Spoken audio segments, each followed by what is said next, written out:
Eastern at the moment. Mhm.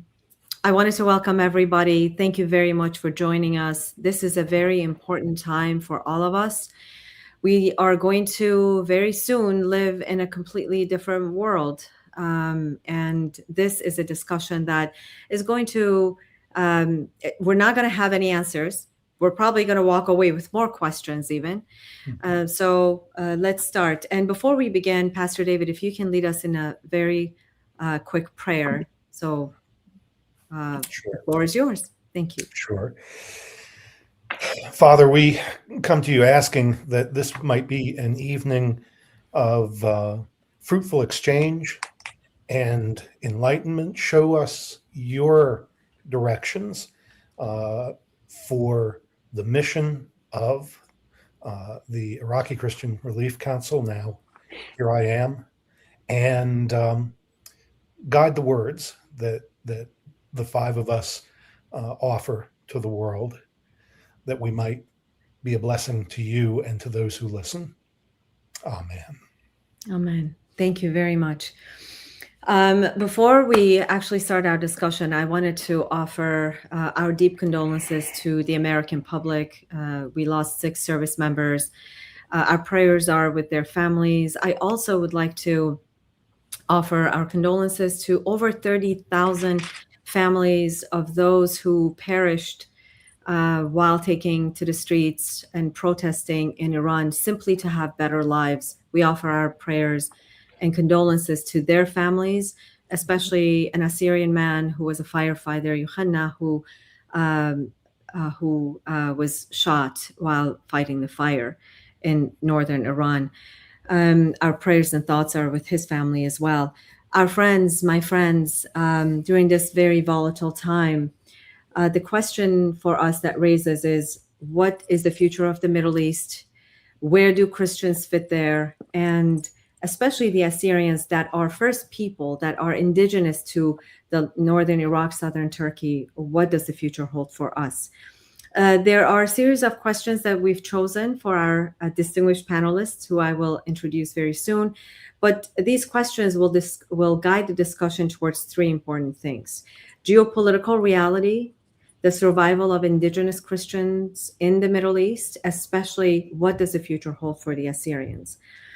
I would like to start off by introducing now our distinguished panelists, our stellar panelists. Dexter Van Zyl is the violin family research fellow at the Middle East Forum, a very important entity, a think tank. I think it's a think tank, if I may say that. And Dexter, you are a managing editor of Focus on Western Islamism. You have spent 16 years of your life in CAMRA, and that's when I came to know you. CAMRA is an organization called that the CAMRA stands for Committee for Accuracy in Middle East Reporting and Analysis. Dexter, you have written multiple articles that can be read on Jerusalem Post, Boston Globe, Al Jaminer, and JNS. You write about Christian anti-Zionism and Western Islamism. I've known you for 18 years. Can you believe that? Wow, since 2008, a lifetime. Sehun Kim is a managing editor at Global Strat View, covering international affairs. Sehun, you are a specialist in East and South Asian geopolitics and regional security, and you provide analysis across Asia, Africa, Latin America, and Indo-Pacific. You currently are serving as a senior correspondent covering the White House, U.S. Capitol, and the State Department. We're very happy that you were able to join us. Sam, who needs no introduction to the Assyrian community especially, you are the founder of Assyrians for Justice, a 501c3 organization in the United States. You're a founder of the Assyrians for Trump initiative, which you have brought the 2 sons of President Trump there. You've met President Trump several times. You're the chair of the Assyrian Republicans of Arizona. Am I correct? The Assyrian Republican Coalition. Yeah. Yes, thank you. And you're an archivist. You've spent hours and hours and hours in different parts of the world looking for different archives, Assyrian archives, and you've dedicated your entire life defending the Assyrian rights in the Middle East. So thank you for being here. Pastor Thank you. Pastor David Fischler. I came to know you um, through Dexter Benzail. He made the introduction. You Yes. have been our chairman of Iraqi Christian Relief Council since 2016. You are a retired evangelical Presbyterian pastor, and you are by birth Jewish. You converted to Christianity, I think, in your teen years, and you believe in the ecumenical relationship among the Jews and the Assyrians, and among the Christian denominations as well. Thank you for making time, Pastor David, but I call you every single day anyway, so you have no choice but to be here. I'd like to give everybody a context of what brings us here.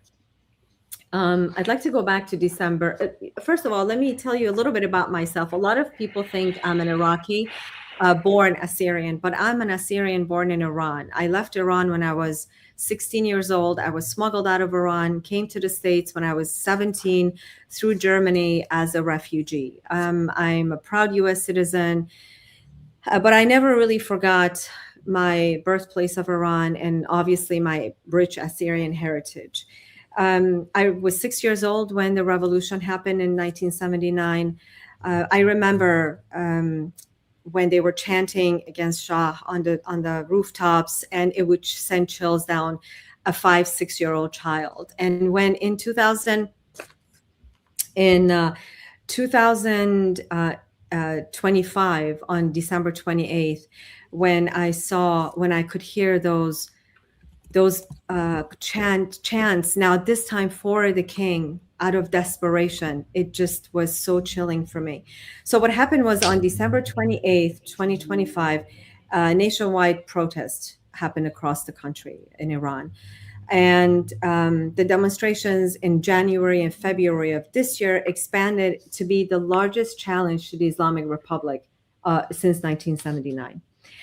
They were triggered not simply by a terrible economic situation in Iran. People didn't have religious freedom. People didn't have freedom of expression. So when people took to the streets, they were fighting for their rights, basic human rights. But we know that Rial dropped to the lowest. So there was absolutely an economic collapse. So what was the government response? Regime cracked down immediately. Security forces deployed live ammunition. IRGC and the Basij militia started attacking protesters with machine guns, with shotguns, and also with chemical weapons. We have seen videos that people were being shot with chemical weapons. The January 2026 became the deadliest month in the recent history in Iran. An estimated of those that were killed is over 30,000. We have heard numbers as high as 10,000 of people that were blinded, and over 80,000 have been injured. What were the suppression measures? A near total internet blackout was imposed across Iran. Communications were cut for weeks. Tens of thousands were arrested. Children were arrested. Reports of torture, sexual violence against women and men were happening in the detention centers. Hospitals were raided. Doctors were executed. They would execute patients on the hospital beds. And therefore, because of that, underground medical networks emerged. And finally, on February 28th of this year, US and Israeli military strikes began on Iran. There are over 10 million diaspora Persians that have taken to the streets, not just this time, always they've been fighting for their fellow Iranians. But I must tell you, what is happening, I mean, let's leave that. I don't want to make any more comments. Let's leave that for our panelists. Dexter, if I may, I can start with you. My first question to you is, for decades, the world has responded to the persecution of Middle Eastern Christians. Let's start with Christians first, and then we'll zoom out. Primarily with humanitarian aid rather than structural solutions. Why has the international system failed to protect these Christian communities? And what would the real political protection look like? Well, I think, the short answer, I think, is actually probably Arab oil. The fact is that they needed the oil, and they needed, they needed oil from the Middle East. And so over the long term, the last thing that they were going to do was to somehow try and confront Arab regimes in the Middle East over the mistreatment of religious and ethnic minorities. And the thing is that if you look at what happened in Europe, essentially what you saw is that a lot of these countries that, supported, and I'm going to start with Israel because Israel kind of is the model. What happened is that they supported Israel, and then the Arab oil, once essentially in 1973, that was kind of the beginning of it. Essentially, they understood that in order to maintain access to the oil and to maintain access to economic trade with the Arab countries in the Middle East, they were going to have to essentially distance themselves from Israel. And if they were going to distance themselves from Israel, for sure, they were going to distance themselves from the minority populations elsewhere in the region, particularly the Christians, because they didn't have a state to worry about. And so the thing is that ultimately, what we've seen is a system of dimitude in the Middle East that basically is a kind of, in modern language, we can describe it as essentially a system of Islamic supremacism. And I talk an awful lot about this ideology of Muslim male supremacism, which has manifested itself even in Western democracies as well. And the thing is that the Christian populations in the Middle East were essentially dhimmi populations that could not advocate for their equality of freedom without risking violence against themselves. And that was one of the reasons why 2.5 million Christians were killed in the Anatolian Peninsula between 1895 and 1925, in the aftermath, in the aftermath of, the collapse of the Ottoman Empire and World War I and the rise of the Young Turks. And the thing is that when with the ascendancy of the disappearance of Saddam Hussein, the population of Iraqi Christians went from 1.5 million to less than 150,000, and they were largely abandoned, And I was one of the people that supported the invasion of Iraq back in the day because I thought it was a good thing. I thought Saddam Hussein was a terrible dictator, and I still do. But the thing is that the Christians in Iraq were not really on anybody's policy radar whatsoever. Nobody really even thought about it. And that was, I think, kind of a shock for a lot of people. And that's what we're struggling with right now is that nobody really has a policy to advocate for Christians in the Middle East. And, and the one group in the United States that does advocate for them are the evangelical Protestants, in large part because they don't have Christian populations in harm's way. When Catholic leaders say things that are critical of Islam, Christians living in Iraq, or Catholics or Orthodox Christians, they are targeted with acts of violence. But so the reason it was much safer politically for them to deal with this issue as if it were a humanitarian issue and not a civilizational issue that we needed to confront Muslim leaders with. And one of the things that I've been thinking about, and that's why, on a policy level, support for the Nineveh Plains proposal, I think, would actually put it on the agenda. That but also on an ideological issue, I think that the Roman Catholic Church needs, and as speaking as a Catholic, needs to have a Third Vatican Council to address the issue of the relationship between Christianity and Islam. The Second Vatican Council issued Nostra Aetate that said that we have to rework our relationship with the Jewish people. Well, now we have to rethink our relationship with Islam because there are profound issues that are not just quarrels that were described in Nostra Aetate, but are real issues about whether or not the Muslim world will allow Christians to live in peace and exercise their rights as human beings. That's the issue. So, and as speaking as a Christian from North America, we have failed Christians in Muslim majority environments for decades, and that's one of the reasons why your organization is so important, Juliana.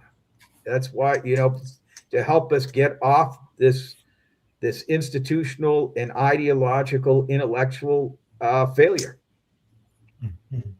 You think there's hope?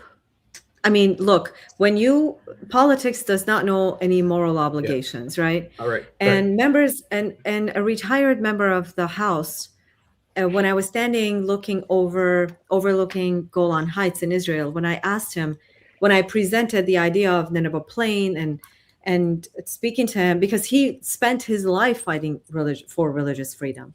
Mhm. He said, look, your people are dispensable people. And I say that with my utmost love and respect. Your people are dispensable people.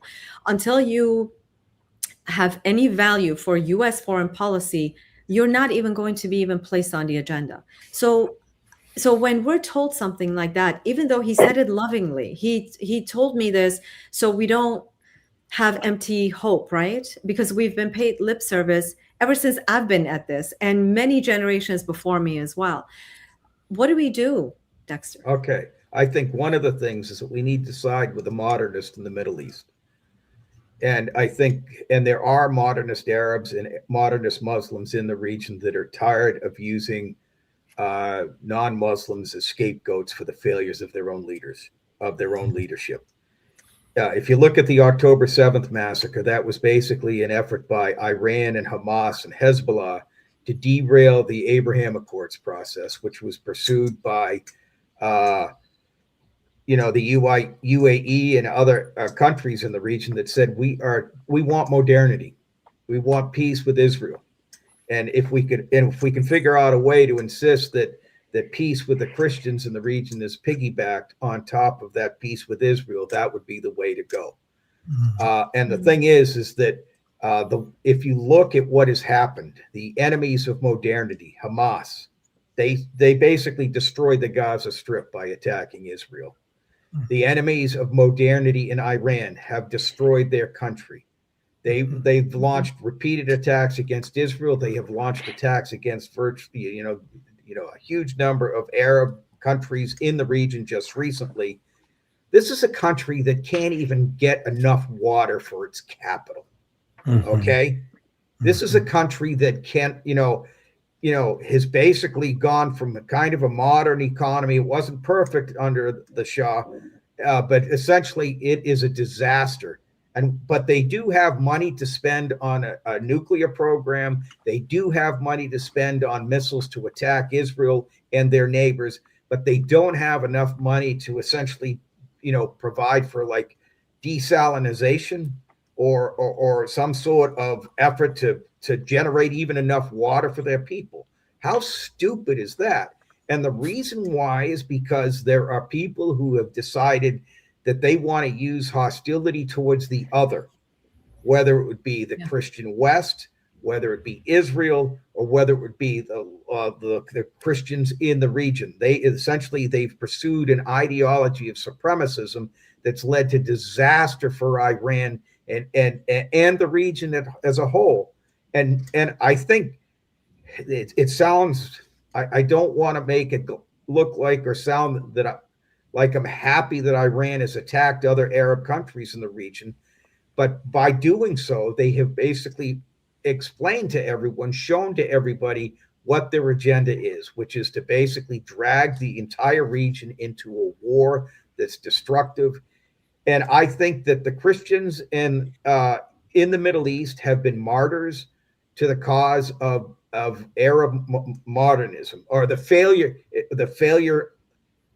They are martyrs to the cause of the failure of Muslim elites to update how their faith is practiced in the modern world. And I think that the Israelis and others who died since the October 7th massacre are martyrs to the cause of Arab modernity, because Hamas and Iran wanted to stop that process. Right. Yes. Thank you. Very important.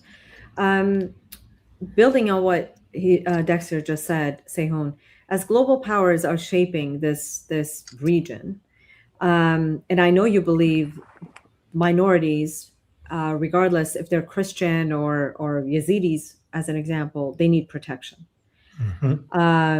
Especially the Assyrians, the Armenians of that region. So what would that look like, Sehon, in your mind? Well, I think we have to take into account what's happening currently, right, with Iran, and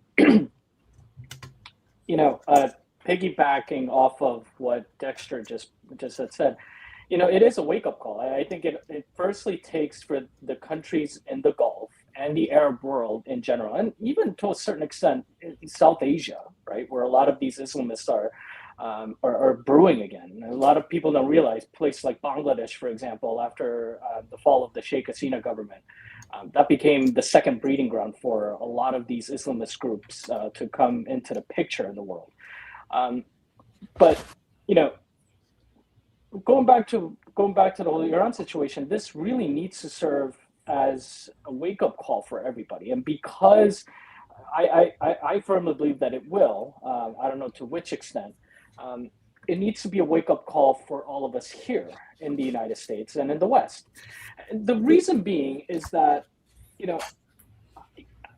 I'll say this, and Dexter really put it beautifully, and my other colleague, who shall name nameless, who's been in touch with the Assyrian community, the Kurds, and so on and so forth, all of them have said, look, at the end of the day, we've ignored these groups because they're not valuable. They haven't been, quote unquote, valuable, right, to the U.S. foreign policy. And, we can blame administration, we can blame the trajectory of our economy, we can blame so many things, right? But at the end of the day, it really wasn't convenient, for us, right? We, except for times where they could be used as pretty much chess pieces, for us to implement policies that were favorable towards us in the Middle East. Now, to answer your question regarding the shape of the outcome, I think at this point, depending on how big the realization of the wake-up call is, right, we will have to see, firstly, there's a couple of factors. Number one, we'll have to see the amount of conversations that are going to be taking place in media spaces like these and in the greater media. I can tell you for sure that, and I don't want to be too pessimistic towards my colleagues, but I don't really, at least up till now, I didn't really see a lot of my colleagues at the White House briefing room, for example, who talked about the plight of the Assyrians, or the plight of the Kurdish Christians, or the Chaldeans, or even just regular underground Persian Christians who were persecuted every single day by the Iranian regime. So, if anything, depending on the wake-up call, we'll have to see how many people talk about it. Now, again, does that mean that we'll have to just leave it to chance? No. That's why forums like this, Juliana, is so critical and important, because we really need to, and I say this as a Christian, right? As one church, as Christ has always meant us to be, we need to be talking more about the plight of the Christians as a church, and that could be done through the Third Vatican Council. But I mean, even bigger than that, I think every single denomination out there should be out there in the streets condemning what's going on and what has been going on, and saying, look, at the end of the day, we stand with the people of, I won't even say Iran, people of Persia, whether they believe in the Crown Prince or not, right? But we stand firm with the future of Christians in Iran, and really elsewhere. So, and just to wrap it all up, I think, and I'll talk more about this later, but I think we need to ensure that the future of Christians, the freedom that hopefully the Christians in Persia will enjoy, will become a catalyst to all of the Middle East. Otherwise, unfortunately, it will be the same cycle where Christians are just going to be set aside at the mercy of the Islamists that we've seen all this while. Yeah, as you're speaking, I'm thinking of Christians in North Korea, Christians in Nigeria, Christians in different parts of the world that are being persecuted. And until this president came along and introduced or started talking about Nigerian Christian massacres, really no one talked about this massive faith being hacked to death across the world, right? Members of this faith. So I'm going to come back to you, and I'm going to ask you, Sehun, about what do you think? How can we attract the attention of journalists? Because you're a journalist and a great one at that. How can we attract your attention, your colleagues' attention? I'm going to come back to that. Sam, somebody's typing. Please don't type. Somebody's typing on their laptop. One of my panelists, please don't do that, or mute yourselves. So Sam, I have a question. So now we've been talking about the Western attention being paid to the Assyrian people.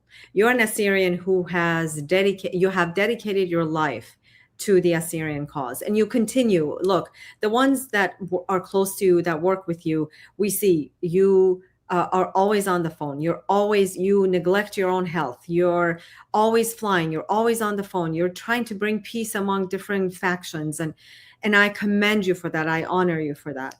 So as we have been talking about the Westerners, what do regional potential partners in the Middle East, what can they do for us inside the Middle East? Well, it depends. The decision has already been made on how the new map of the Middle East is going to be. And back over 100 years ago, when they changed the map of the Middle East, they took Assyrians out of it when Assyrians were in it in 1918, but that changed in 1920. Now, you, me, and many other Assyrian activists, we are hoping, and we've worked, all of us, very hard to make sure that this time they will not forget about Assyrians. Hopefully, we'll get somewhere, but depending on the outcome of this war, I strongly believe that the Middle East is going to change. There will be new maps, especially Iran, Iraq, and Syria.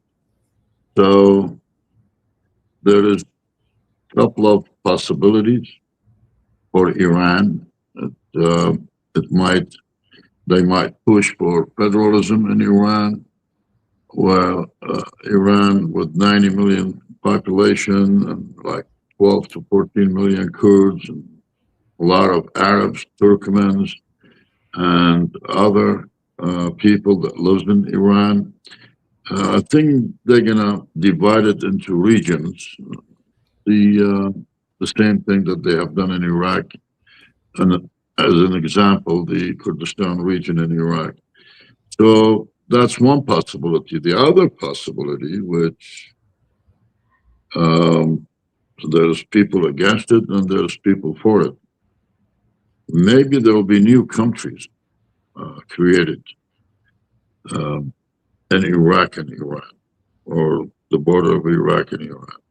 That's other possibility. But I'm sure that the decision has been made already on what to do next in Iran, in Iraq too, because what's going to happen in Iran, the results of this campaign against Iran, that's going to affect Iraq big time. And Iraqi people, just like the Iranians, the majority of them, they want freedom, which they've lost for so many years. The Iraqi people in general, have suffered a lot during Saddam and after Saddam, and Assyrians included.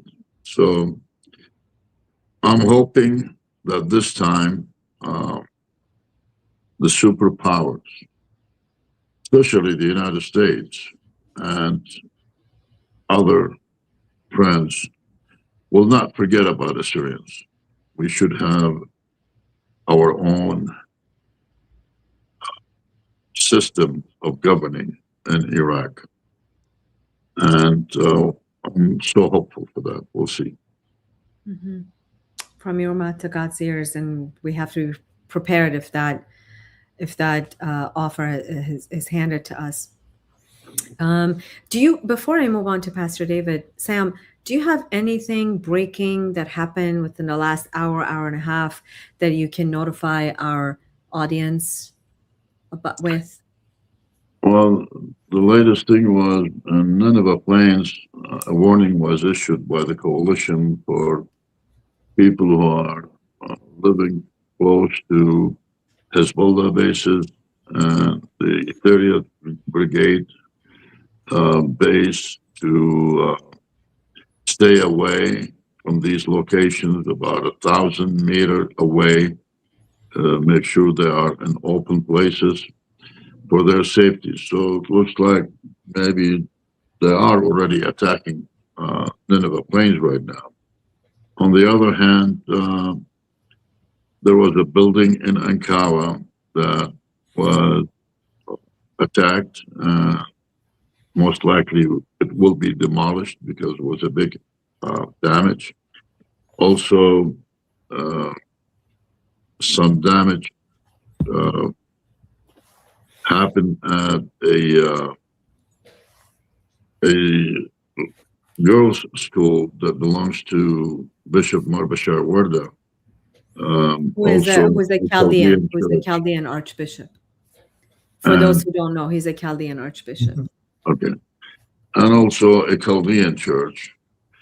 Well, thanks God, no casualties, and we're praying for everyone, all civilians, Assyrians and non-Assyrians. That has nothing to do with this war, to be safe everywhere. Indeed, indeed.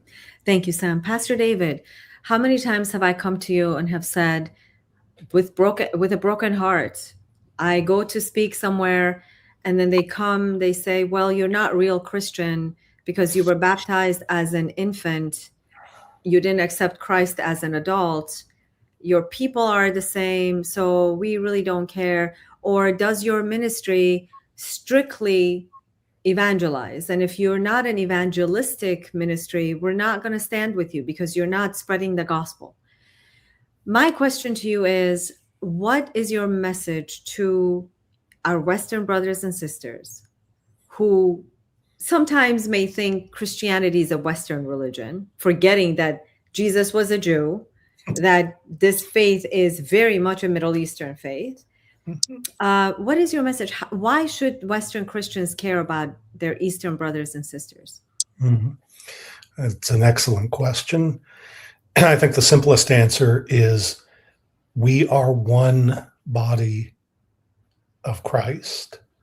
I get frustrated hearing that because it sounds to me very much like a repudiation of the teachings regarding the church in the New Testament. It's saying, in essence, that if there are any doctrinal differences or differences in practice or liturgy or ritual that we want to make really important, we can read out pretty much anybody we want. Assyrians are not the only victims of that kind of mindset. There are those who will say, oh, Catholics baptize infants, so they're not really Christians. Presbyterians, of whom I am one, are not really Christians because they don't baptize infants. Or alternatively, that, well, Baptists aren't really Christians because they don't baptize infants. At no point in the church's history has something like mode or age of baptism or number of times that a church celebrates communion or what language worship is conducted in ever been considered to be an issue of separation. Certainly the New Testament doesn't indicate anything like that. I think the New Testament leaves some questions ambiguous enough so that there are, in fact, a variety of practices or even beliefs in some instances that are that are permissible. But for me, the question is this, and this, I think, is the question that the First Nicene Council would have asked in its formulation of the Nicene Creed. Do you believe that that Jesus is the Son of God, the second member of the second person of the Trinity, that he came into the world, that he was God incarnate, that he suffered and died for the sin of God's people, and that he will come again? And if you would say that, and that's a belief that is common from Assyrians to Catholics to Orthodox to Lutherans to Anglicans, Presbyterians, Methodists, Baptists, we're all then part of that body.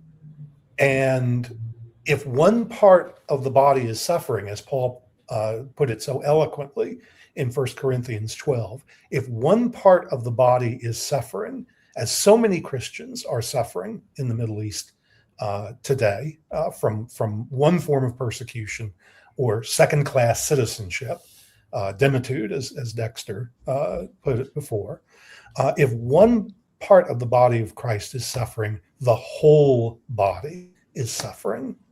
And if the whole body is suffering, the whole body needs to be working toward healing. But Pastor David, I understand you, and almost all Christians, especially in the West, know this about what St. Paul preached, but they don't put it to application. No, so they don't. What can we as advocates do? Similar question as I'm going to ask Sehun. How can we get the journalists interested in our case? How can we get? Look, I'm going to say this. We were grateful. We're grateful to Western Christians. In a 2-year period, they helped, as much as I know, they helped rebuild Iraq. For example, Hungary, country of Hungary, has helped the city of Teleszkov completely to stand on its feet. And country of Hungary has given the name Daughter of Hungary to the city of Teleszkov, which is in the Nineveh Plain. To those who don't know what Nineveh Plain, where it is, it's I believe it's a 1,600 square mile, if I'm not mistaken with that number, area where that's the ancestral home of the Assyrians. It's in north of Mosul. And this was heavily damaged by the Islamic State. So, but how can we get these people move beyond the fact that we're Eastern Christians and not Western, and that we need them? Because the Church of the East is the Church of the Martyrs. Everyone knows that. And we continue to give a martyrship. But how can we make the Western Christians care about us more? Oh, that sigh penetrates. Dexter, did you want to say something? If I may, I'll. Yeah, I don't mean to stomp on your territory, Pastor Fischler, but I was once speaking at an evangelical school, and I can't even remember where it was. And the professor, a woman who invited me to speak, I said, well, these kids are all evangelicals. How do I get them to care about the Orthodox and the Catholics that are getting murdered, given the theological differences between the two communities? And she said, just tell them that they're dying for the name of Christ. And I got up, and she was sitting over on the right-hand side of the room, and I just looked at her, and the kids in the audience were pretty, they were interested.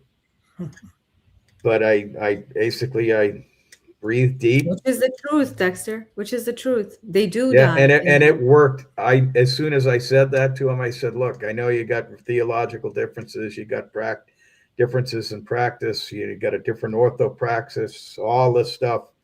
I said, but these people are dying for the name of Christ. And I had them. That was it. That's that. And the thing is that when they were painting the ends, the Nazarene on people's homes in Iraq, that really gathered a lot of people's attention. They were like, they got it. And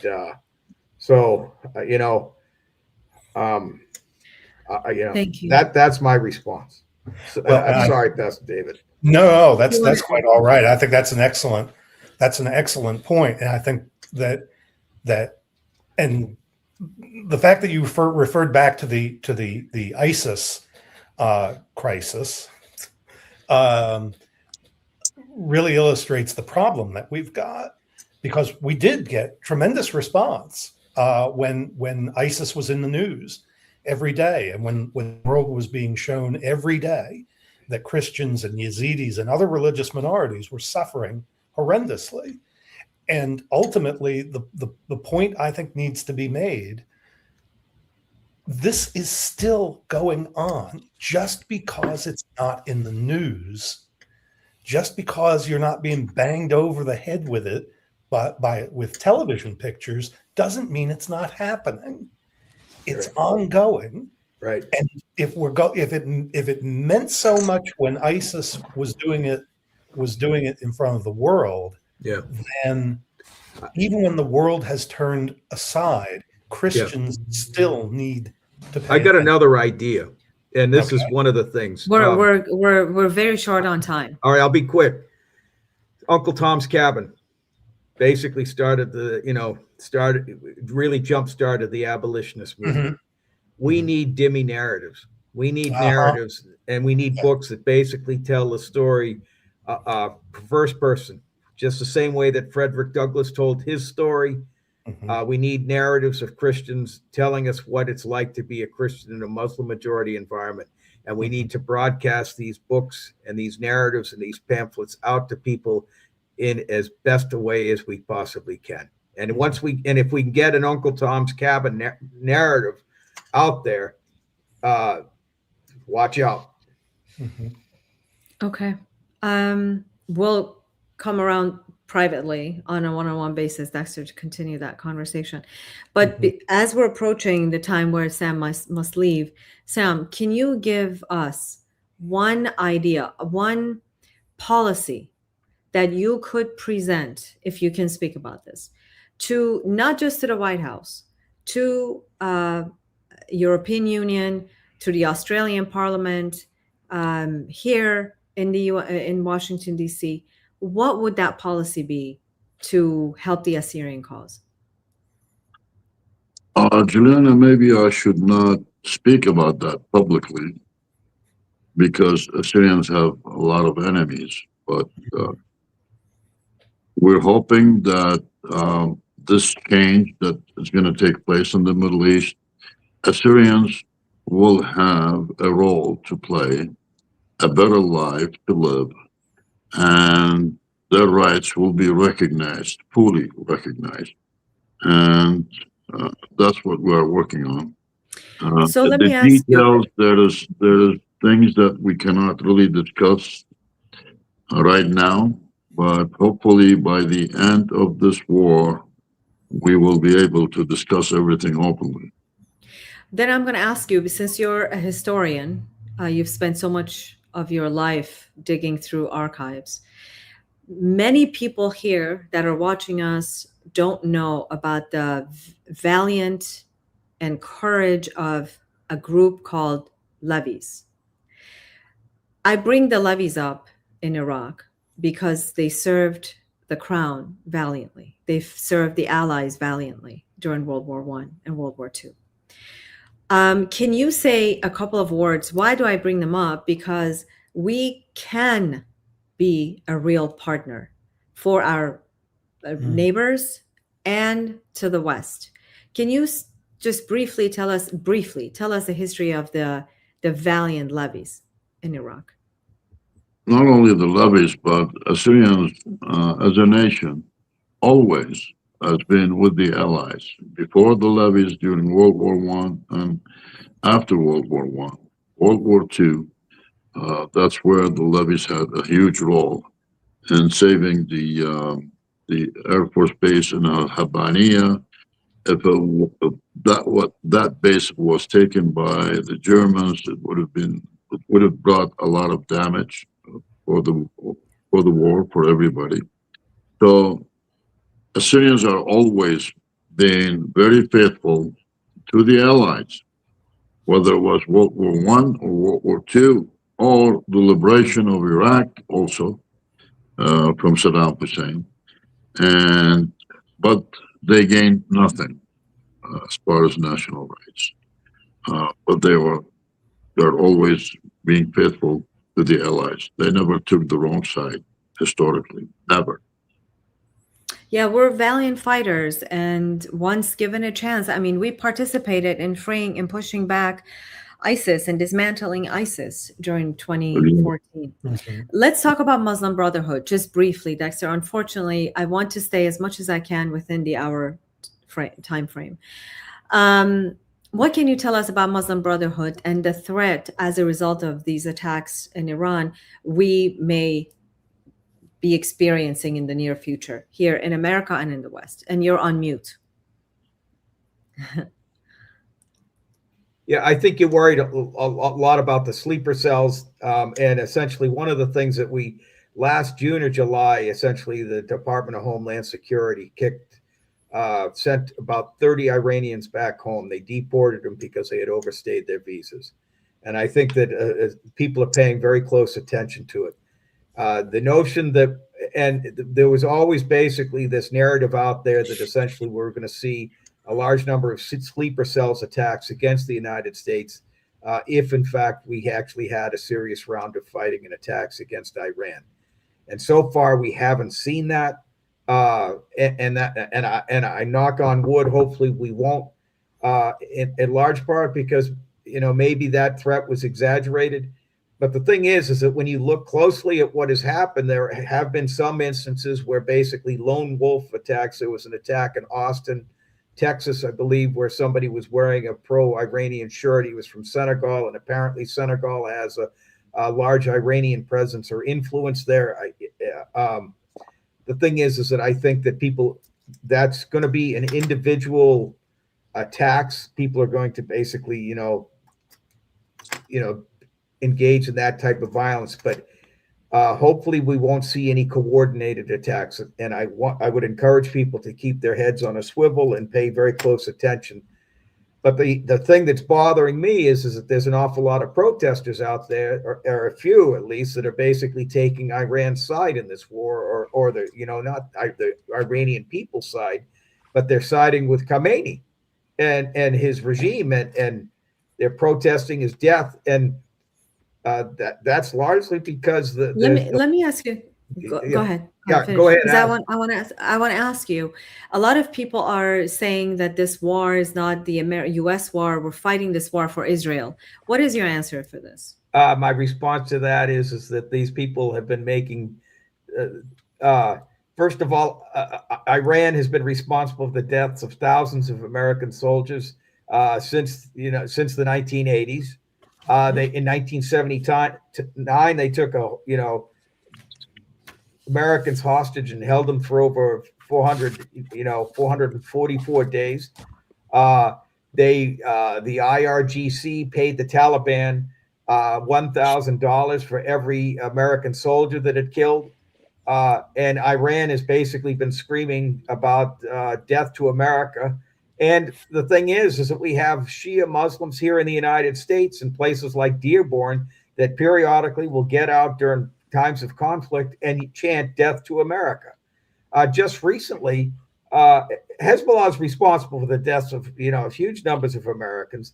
I went to Dearborn, Michigan, in September of 2025, last year. I went into a Shia mosque. I said, how many people are at this mosque? They said 400 to 500 people.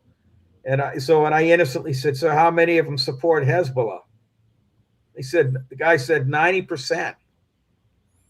And he says they don't talk about it much because they don't, with Trump in power, they don't want to get in trouble. Okay. That's a really troublesome thing. These people hate the United States. We have Shia imams in Dearborn, in Texas, basically chanting, pro-Iranian propaganda. Let me bring Sehun in. Sorry, I apologize. Yeah, that's all right. Sehun, go ahead. Yeah, no, I'm as per the second question, right? There's this whole wondering of the minority survival in the Middle East that may depend on international guarantees and more on local political integration, right, and the economic stability. Well, look, we need to also look at what's going on here in the home ground. When a great thing like this, right, in Iran is about to happen, the enemy, whoever that may be, right? And I'll leave it up to you to identify who they are. And I think we know who they are, right? But I'll just leave it up to up in the sky for a second. But the enemy likes to divide, so that we will be too busy fighting with each other. And might I even use the term woke right? That's rampant here in the United States. And honestly, it's so surprising to me when you have these figures, right? Whom I will not name here, but we know who they are. They're who we have actually been watching for such a long time, and they have been the voice of the right, conservative values, which they've done a great job in many cases, but all of a sudden turn against an issue that truly encompasses the whole idea of striving for freedom, right, for people. And you have to understand, right, the situation in Iran needs to succeed. The freedom in Iran needs to succeed because it'll serve as a warning at the very least, but also as a catalyst to every country worldwide. I remember asking a question to Jake Sullivan at the last days of the Biden administration, right, and I asked him, look, what do you think about the North Korean delegation visiting Tehran? And they did it openly, right? And Jake Sullivan, surprisingly, he gave a great answer, a great non-answer, but a good answer, right? He said, well, look, we're concerned about that, and that's certainly an issue, and yada, yada, yada, right? The point of it is that it's enough, with the fall of the Iranian regime, it will change the trajectory of where the tyrannical powers across the world will go to. Are they going to be a lot more fearful of the success that will come out of this? Absolutely. And I think that's why, before anything, one of the things that we need to do here in the home ground is to reevaluate our own people here. Because look, and I'll say this, I was actually there in right after Maduro was captured in Times Square, and I saw, by the way, 99, if not 100% of the people who are supporting Maduro, for example, right? The same type of people, Communist Party of USA or whatever, right? They were on one side, and on the other, it was completely all Venezuelans. By the way, funny thing is, a lot of those people supporting Maduro came during work time, and right after, around the evening time is when Venezuelans, actually came. So it kind of tells you who actually has an actual job or not, right?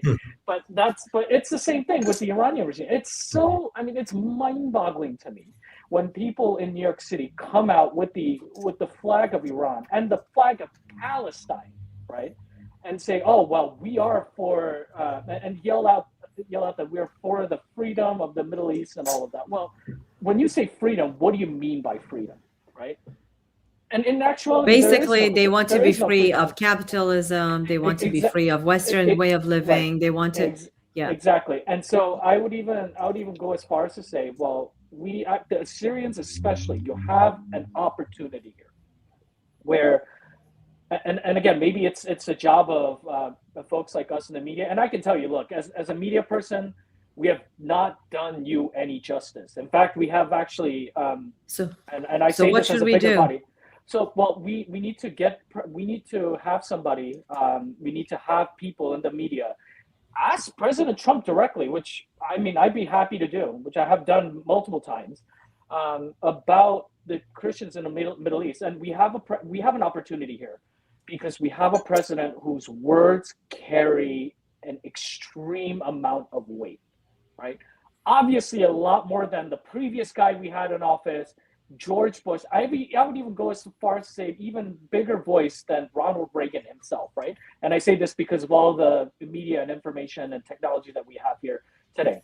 But if we can get him to talk about it, right? Just like the Nigerians, I'm more than positive that there will be some type of action for the Christians in the Middle East there. And plus, think about it. For all of our Christian viewers here, no matter what denomination you are, remember, a lot of these Christians, the Catholics there and the Orthodox there, they can trace their heritage all the way back to the time of the apostles, right? And that needs to be counted, right? And we The need Assyrians can trace our heritage back to 6,700 years. Exactly. And so I think because we have forgotten, things like that as a church, it's affecting all those who are standing with us in values that we stand dear, the conservative values and whatnot, right? And as a result, I'm sorry, it's not just the media, but it's really the fault of the global church also that this is happening. Because when you look at figures, a conservative media figures coming out all of a sudden and honestly siding with the Qataris, the Khameneis of the world, that should really tell you what we should be prioritizing, which is really removing the plank from our own eyes, as Christ said, right? Before we dust the dust off from the eyes of our own neighbors. So that's what needs to happen, and I even call upon my colleagues, both at the White House, Capitol, the Pentagon, whatever it may be, to say the word Assyrians, right, and say the word Middle Eastern Christians, so that the administration will have to say something about that. And I'm sure the administration, and I can tell you for sure, there are folks within the administration that do care. And I think the only thing that really needs to happen is for a little push from our side.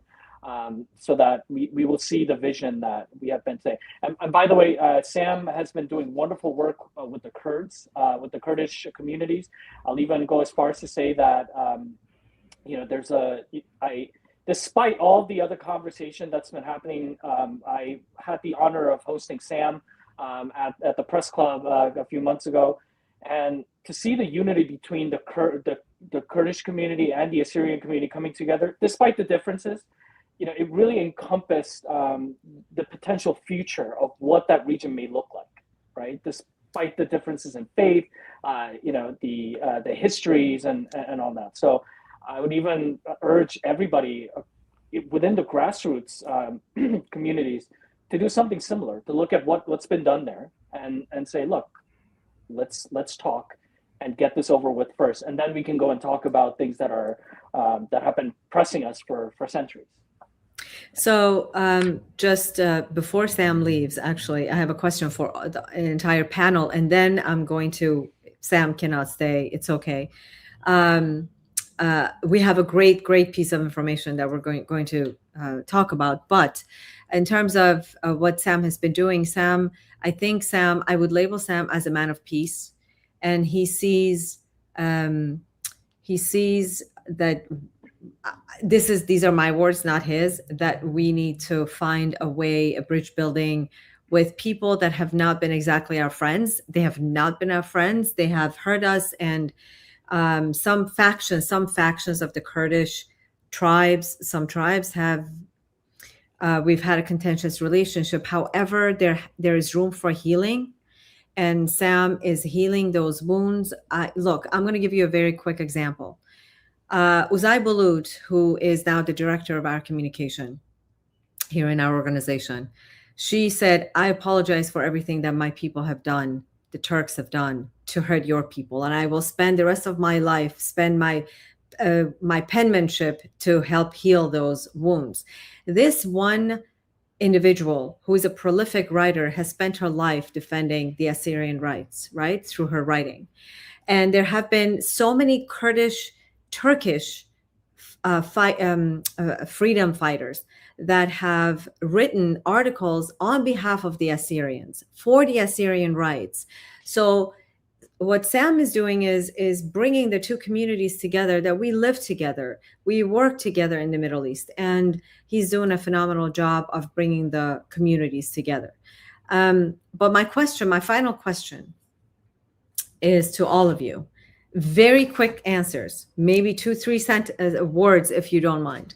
The question is, when historians look back 50 years from now, will they say the world watched the disappearance of the oldest Christian community from the Middle East, especially the Assyrian people, and did nothing, or that this moment became a turning point for their survival? I'll start with Sam. With me? Yes. I think What will the historians say 50 years from now? they'll say that President Trump saved the Assyrians. And Finally, it was the one, the Savior. And I God thank willing. you.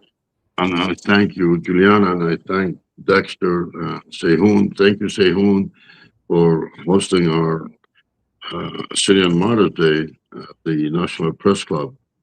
We appreciate that, and we will have more events with you in the future. And thank you, Father David, and thank you, Juliana. But I'm really sorry, but I have to leave. As you know, Juliana, we have another important meeting in a few hours from now, and I have to contact so many people meanwhile. So God thank be you with you, all, sir. and God bless Thank you you. all, and God bless the United States. God bless the Assyrian nation. Amen. Thank you, Sam. Yeah. Thank you for being here. Thank you. Pastor David, what do you think historians would say? I think historians will say that this is, in fact, a turning point in the history of the Middle East and the history of the persecuted peoples of the Middle East. Thank you. And Oh, there are sorry. those, and Christians will say God is still faithful. Amen. He's always faithful. We're the Yes. ones who walk away. Yes. Sehun, you're muted. Sorry.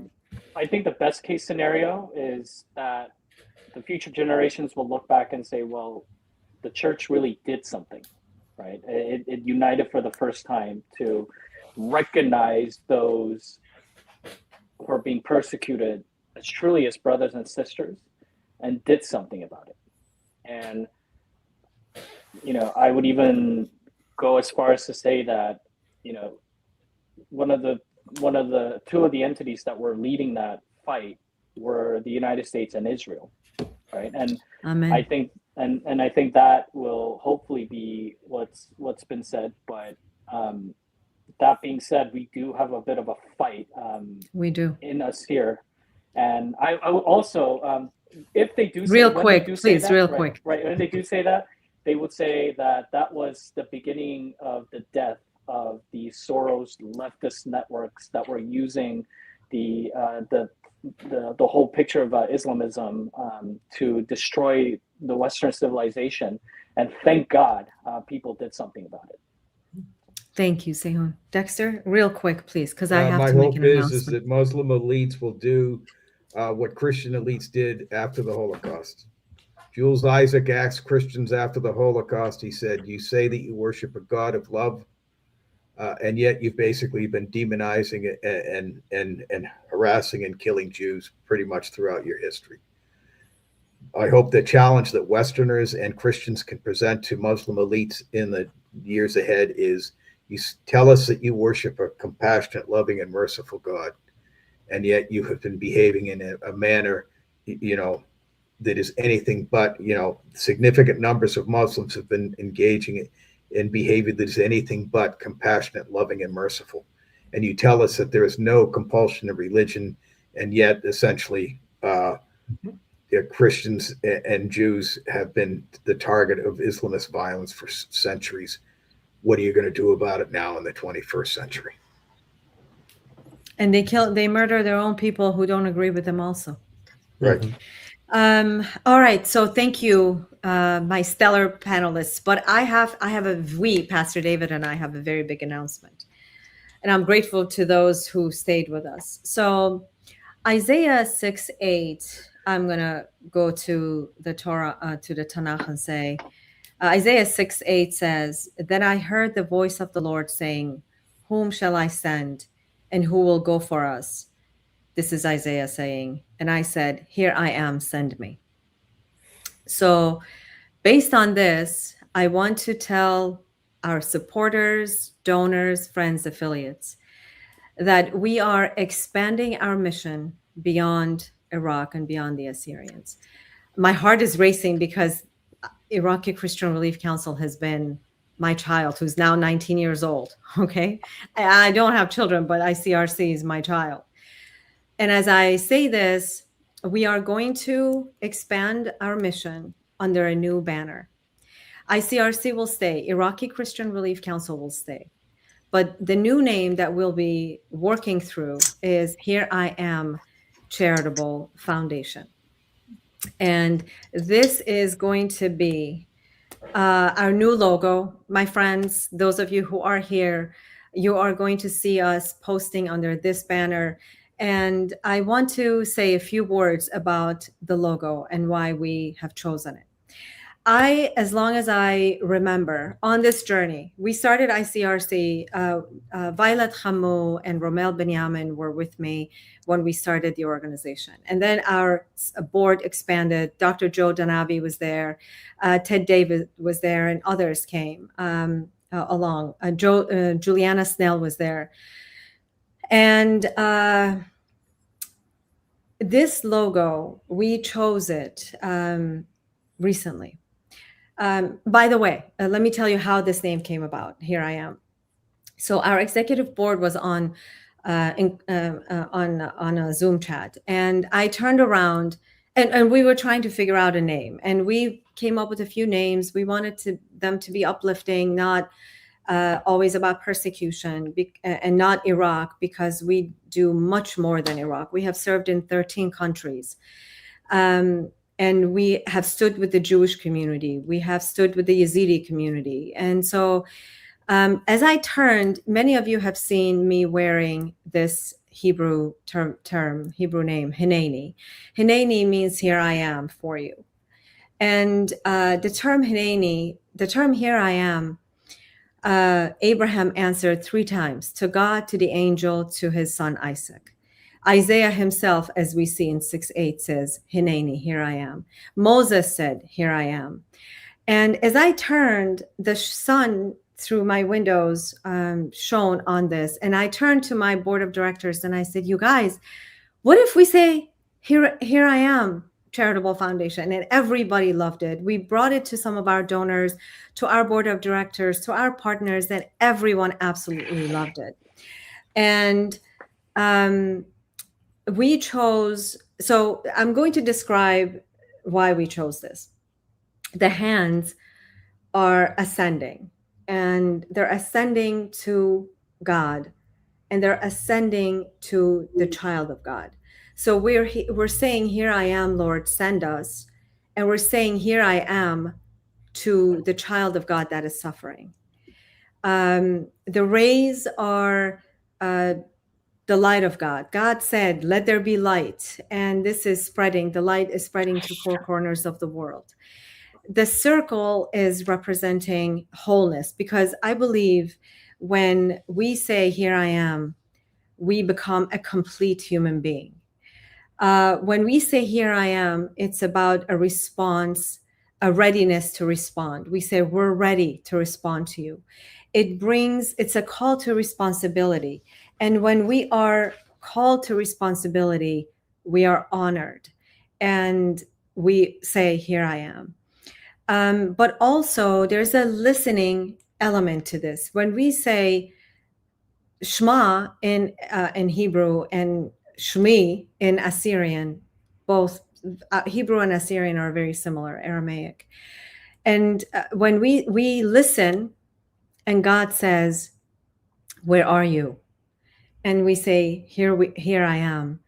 And then we listen to the need of the persecuted, to the need of the vulnerable, to the need of the Jew who is being persecuted for his faith. We're listening to the Nigerian whose mother and father were hacked to death. We're listening to the Iranian Christian, or to the Iranian Zoroastrian, or to the Iranian Muslim who are chanting for their freedom. So we're expanding, and I'm going to let Pastor David to speak a little bit more about the color gold and about what it means that we're expanding under a new name. Pastor David, please go ahead. There we go.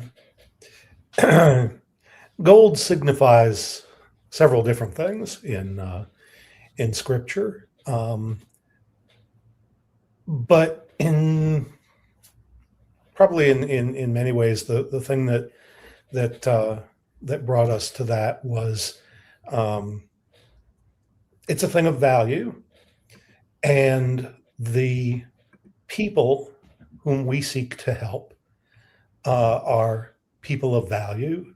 And it doesn't matter whether they're Christian or Jewish or Yazidi or Zoroastrian or Baha'i or Uyghur Muslim or Buddhist. They are made in the image of God. Leave other theological questions aside. They are made in the image of God, and therefore they are people of value. Gold is a color of value. It's almost universally recognized as saying this is something valuable. So we use gold, and we enclose this in a circle because circles are whole. Circles are symbols of wholeness.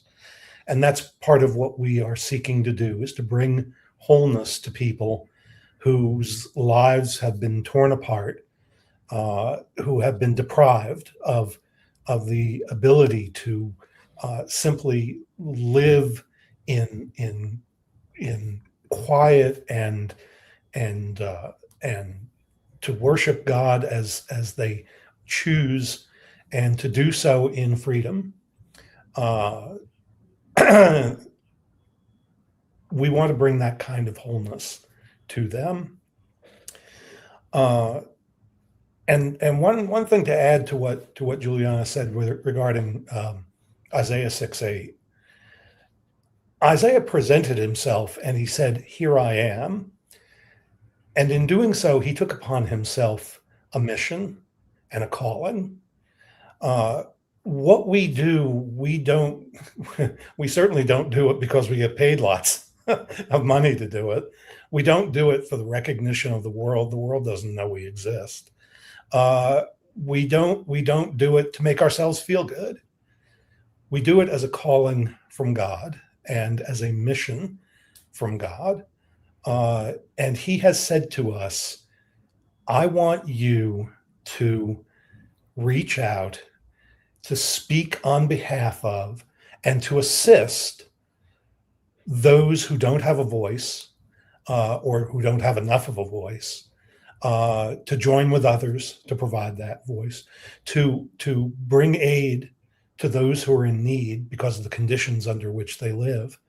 And that is something that I want you to do, not for any glory in this world, but in order to bring healing and wholeness to my people. That's what we're doing. Thank you, Pastor. Thank you, Pastor David. And in giving, we become whole ourselves.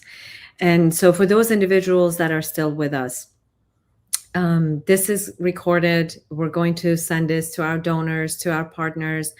And from now on, we're going to be, as we said, operating under Here I Am Charitable Foundation. Everything stays the same. So if you donate or write a check to Iraqi Christian Relief Council, it's still okay. If you email us with the old email, it's still okay, because we're just operating under a new name. We're beyond Iraq. And God and you all blessed us beyond our expectation in helping our people in Iraq and others. We've served even Hurricane Helene here in the US, and when Dallas was frozen, we helped them as well. And so in the way of giving back to the Americans. But I want to say that for those of you who are still here, please pray for us. Our website, if you would like to go to it, you still will get to this page. Here, let me show that page here. By going to IraqiChristianRelief.org. But our new email address is HereIamFoundation.org, HereIamFoundation.org. We cannot do this work without you, my friends. Please spread the word. Please tell everyone. We're not just an aid organization. We don't only sit in our rooms and write checks. We go there. We see people. What we believe in the most is treating the ones that are in desperate need with dignity. That is key. And we cannot exist without our donors, without you guys, our partners. So this is our new website. I'm elated. I'm excited. This is just giving me so much joy to be able to bring this to you guys. Unfortunately, under these circumstances, where Iranians have been murdered, over 30,000, and unfortunately, our service members have been killed in the line of service, and more Iranians, innocent Iranians, will be killed, and we pray for them. But this change needs to come, and it needs to come now in order for the world, not just the Middle East, but the world to be a better place. Please pray for the Assyrians. This is an extremely important time in our history. The last important time that we were betrayed was during and after World War I. We were betrayed by the Europeans, but I believe that President Trump and this Congress is not going to repeat the mistakes of Europeans that did almost 100 years ago, or a little over 100 years ago. This is it, you guys. Do you guys, my fellow panelists, would you like to add something, your parting words before we close?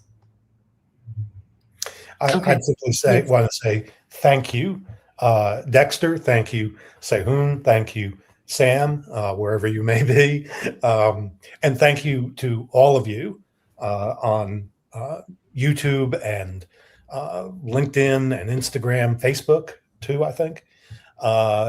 Thank you all for joining us, and we look forward to working with you in the future.